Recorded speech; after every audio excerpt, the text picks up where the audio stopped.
Sago, I'm Dale Montour. The Aboriginal people of this country were the first environmentalists. Because of their close ties to the land, they believed in respecting and living in harmony with nature, always keeping in mind the future of the next 7 generations. On today's show, we'll visit an area in northern Ontario where big business is using the rivers as a dumping ground for their toxic waste. Rivers that were the hunting and fishing grounds of many native communities. White people came here a long time ago. Took all the furs, Trapped all the beaver out and the otter and the mink, things like that, and they gathered them, all these things up, and they went away and they left us in the bush and the rocks. Wasn't too long later they came back again. They call that logging. Cut down all the trees, white pine, red pine, cut it all down. And they left us on the bare rocks. Then they discovered uranium here. And the old man said, now the sons of bitches are back for the rocks. Here's where the story begins. Inside hot, dark, rocky caverns, where the magic word is uranium.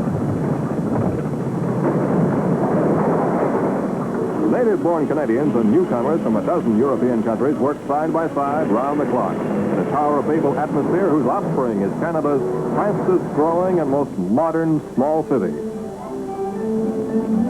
Elliott Lake's growth is explosive in more ways than one.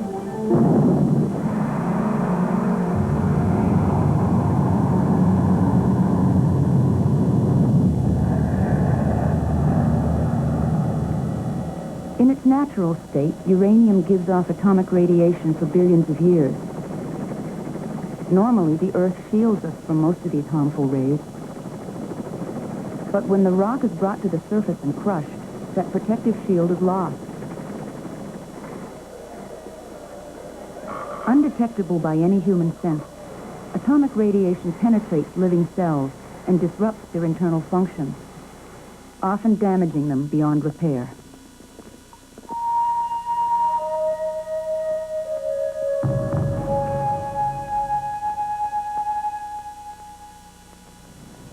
Elliott Lake, Ontario, is one of Canada's nuclear capitals. Since the mid-1950s, these mines have supplied uranium, first for atomic bombs, and later to generate electricity. For every barrel of usable product that leaves the mill, tons of solid and liquid waste are dumped on site.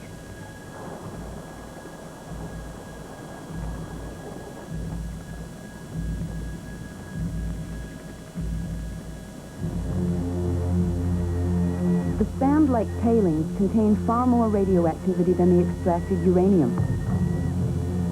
They contain a dozen radioactive byproducts, as well as heavy metals, acids, and other chemicals dangerous to animal and human life. If mining continues at 1988 production levels, the industry will have dumped 300 million tons by the end of the century. Fallout from radioactive gas given off by the tailings will accumulate in vegetation for thousands of years to come. They are Canada's slow bombs.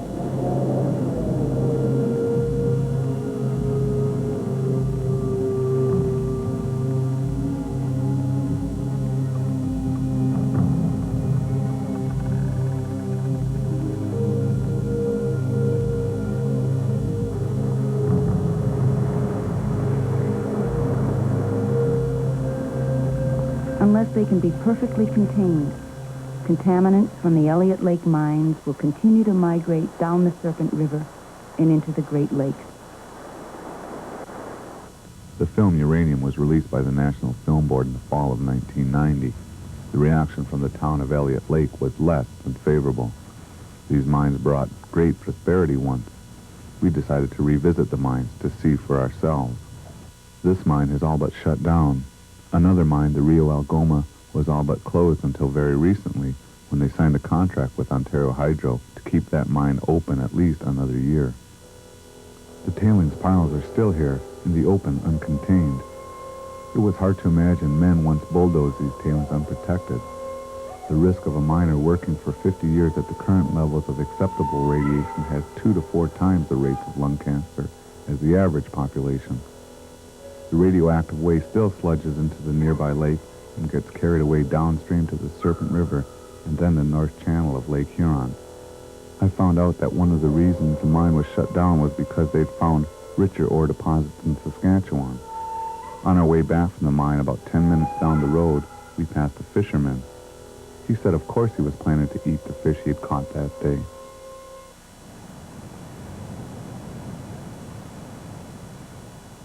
Living 80 kilometers downstream from the mine is the Serpent River Band.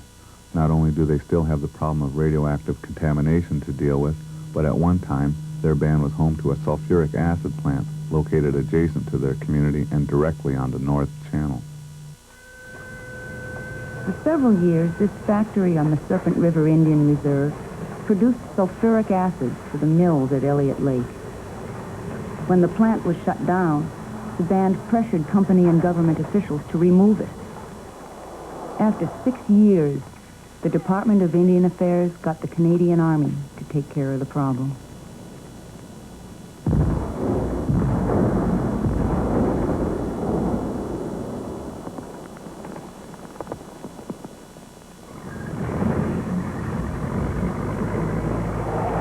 The Army's demolition exercise left behind 100 acres of rubble, laced with toxic chemicals.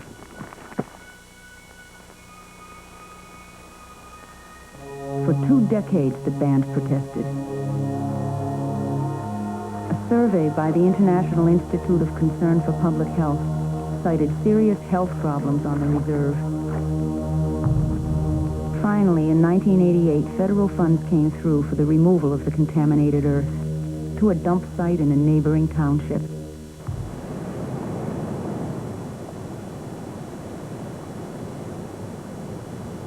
The Serpent River is all but dead.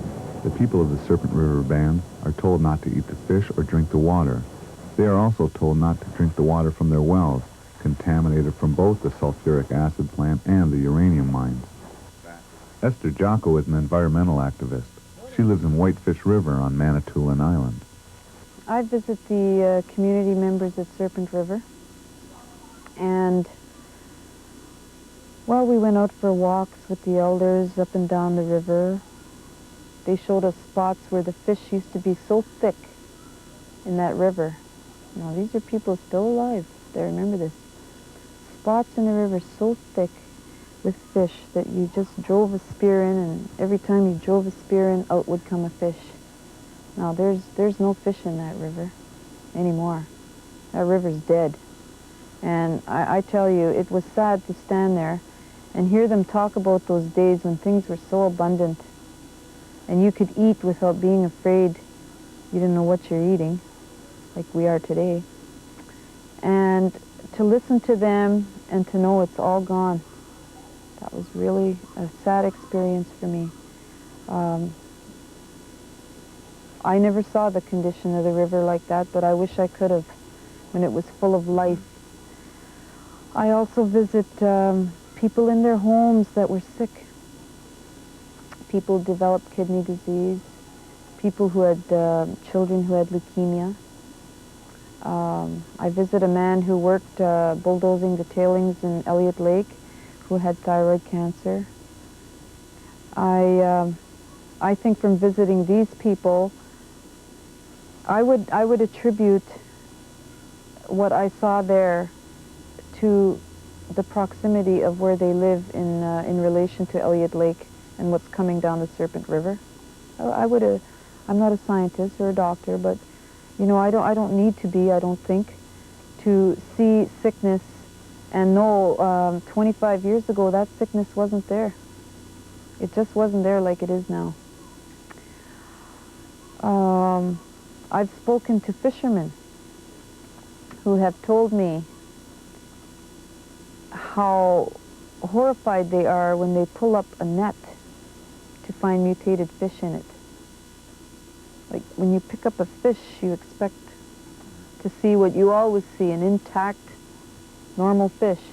My aunt's husband told me that he pulled fish out of his net that had twisted spines, growths growing from their gills, and sometimes their eyes missing. And I've never actually seen any of these fish. I've asked my uncle to freeze them for me so that I could see them, but he doesn't like to handle these fish. He throws them, when he gets home, he throws them into the woods, and then he says, oh, maybe I shouldn't do that. The deer eat them. And then we eat the deer, and then we look at each other and go, oh, what a vicious circle. Coming up, the vicious circle continues. Another Aboriginal community, another river, and some more radioactive waste. Next on Aboriginal Voices. They are taught to look after Mother Earth and to always think of future generations. For those who have been taught these traditional ways, what has been happening in Northern Ontario is not only tragic, it's extremely frightening. Esther, from a First Nations perspective, how did you get involved in the environmental movement in and around the Manitoulin area? Well, I'll start from childhood. That's where my involvement began, being taught by Grandpa, Grandma, my father, being taken out with them on the hunt, during fishing, berry picking. I observed and learned from them to take care of what we've been given by the Creator, look after it, use it wisely.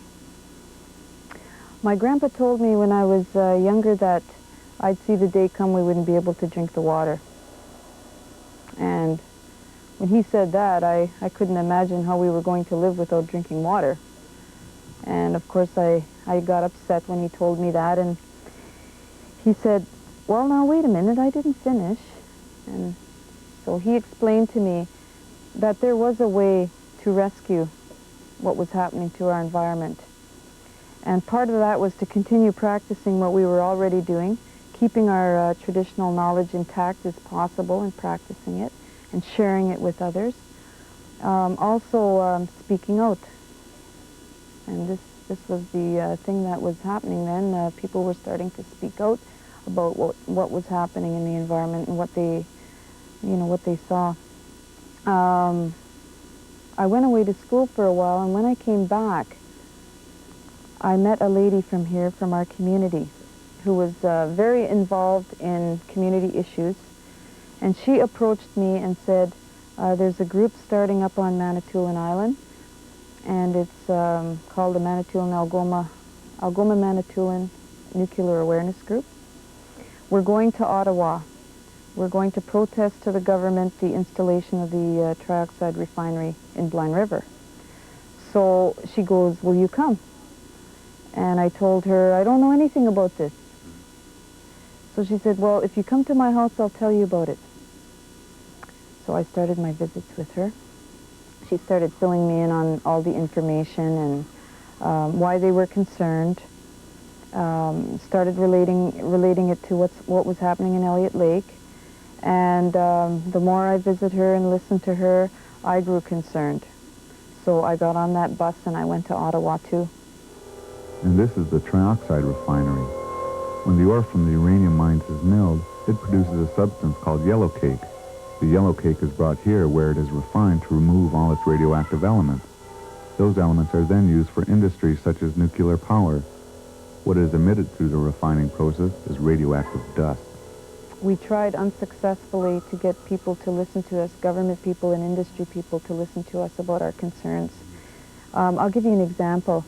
We went one time to a meeting with MPPs and health officials, and the native people, we tried to express to them why we didn't want radioactive dust falling on us.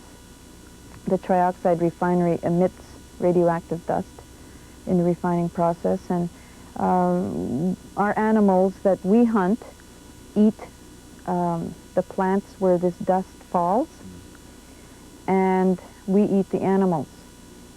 We go out and we collect all kinds of things off the land from all through summer into fall, like the berries, all the blueberries, raspberries, strawberries, you name it, and plants. We picked those, and we learned from different scientists educating us that this stuff, once it sinks into the soil, is absorbed by the plants, and then we eat the fruit of the plants. That got us thinking. I know we're not going to have any immediate emergency effects, but over a period of time, that could affect our bodies and our health. And we tried to express this, and the one lady from the Department of Health told us, well, there's nothing really to be concerned about. All you have to do is wash those blueberries, and any pollutants on them will come right off. Well, that didn't reassure us at all. And more or less it was like the door being slammed on our concerns, and didn't give us a very good feeling. We went away, regrouped, and tried to figure out, okay, if we're going to be the guinea pigs, which is what we came home and decided, you know, no one was listening to us, this installation was going in, if we're going to be the guinea pigs, then why not have a baseline health study in this immediate area concentrated, and then in an overall area, like from Thunder Bay to Parry Sound. They explained to us our population in this zone was too transient to collect good information over a 30-year period. So that request was turned down. But I know people who've lived here for generations. I mean, families, 3-, 4th, 4th generation families living here. They're not that transient to me. But according to their facts and their statistics, they're transient, and therefore the refusal for the baseline health study. So that made us feel pretty bad, and basically when the trioxide refinery underwent construction, we had to give up. The trioxide refinery opened its doors for business as planned, but not without some very serious environmental and human damage. Next, on Aboriginal Voices. The trioxide refinery is located right across the street from yet another native community. The Mississauga Reserve is home to about 350 Aboriginal people. The refinery also located itself on yet another river, the Mississauga. In May of 1990, there was a spill. My understanding is a maintenance man accidentally released a year's worth of radioactive dust through an exhaust system. And this was emitted into the atmosphere. We didn't learn about it until 20 days later. The Mississauga Reserve, they're only a very short distance from the refinery. I saw a report that indicated an immediate examination of the health of the people. As soon as we found out that the dust had been released, they did these medical examinations on the people. The report showed that the individuals most affected were the young people, from infants to 2 years old. And that is alarming, to know that our young aren't even getting a head start. I mean, you're only 2 years old and you have to battle something like this. A year's worth of radioactive dust translates into 400 pounds. The second report done in August of that year on the people of Mississauga found abnormalities in blood and urine samples caused by physical insults with radiation. Although general recovery looked promising, concern was with the very young whose monocyte counts had been reduced. This reduction indicated damage to bone marrow. There is a Japanese filter available that will reduce radioactive dust emissions from 400 to 4 pounds a year. It has to be changed every 6 months, however, to the tune of a couple $100,000. So far, this new technology is seen as too expensive for this particular company. It seems that the buck doesn't stop here, and neither does the radioactive waste.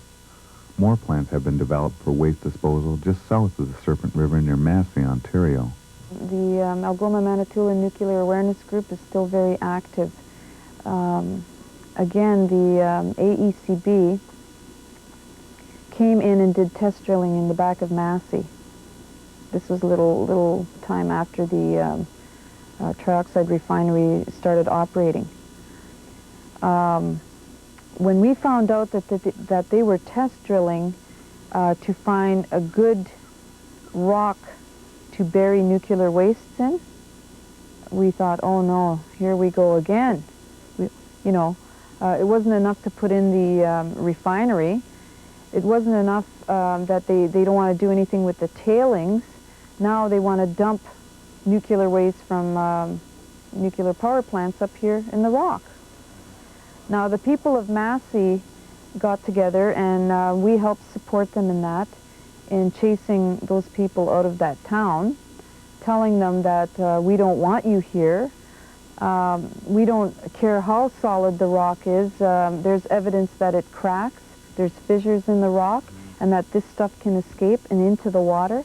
And the people of Massey basically wanted to keep their water supply clean.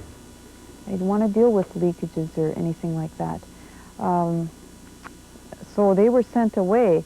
But we do know from different reports and government reports and developments going on within government that they are looking at this area to bury nuclear wastes. So our group is working with other groups, trying again to educate the public on what this could mean to all of us. We know it would be big. They're not going to bury nuclear waste all over the place. They're going to find one spot and put it there. And we're very worried it's going to be right here.